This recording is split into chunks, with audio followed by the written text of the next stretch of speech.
കുടിച്ച് വയറ് വീർത്തു വന്നു. പിന്നെ വെള്ളം കുടിക്കാൻ പറയുന്ന ആളോട് നിങ്ങൾക്ക് ദേഷ്യമായി. എന്താണ് ഞാൻ അത്ര കുടിച്ച് എന്നിട്ട് ചൂടാവാൻ തുടങ്ങി. അത്രയും നിങ്ങൾ വെള്ളം കുടിച്ചിട്ട് വയറ് വീർത്തു വന്നിട്ടുണ്ട്. ഒരു തുള്ളി മൂത്രം പോകാൻ നിങ്ങളിങ്ങനെ ആഗ്രഹിച്ച് മുട്ടിയത് വയർന്ന് ഒരു രക്ഷയില്ല നിങ്ങൾക്ക്.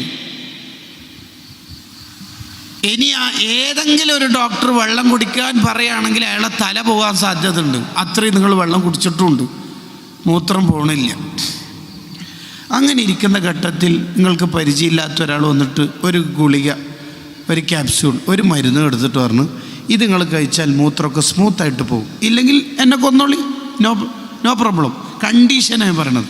പക്ഷേ ഗുളിക തരാനായിട്ടില്ല. എന്തേ? നിങ്ങളെ രാജ്യം മുഴുവൻ എനിക്ക് തരണമെന്ന്. ഒരു മൂത്രം ജസ്റ്റ് പോകുന്നതിന് നിങ്ങളെ രാജ്യം മുഴുവൻ തരണം എന്ന് ചോദിച്ചാൽ നിങ്ങൾ കൊടുക്കുമോ എന്ന് ചോദിച്ചു.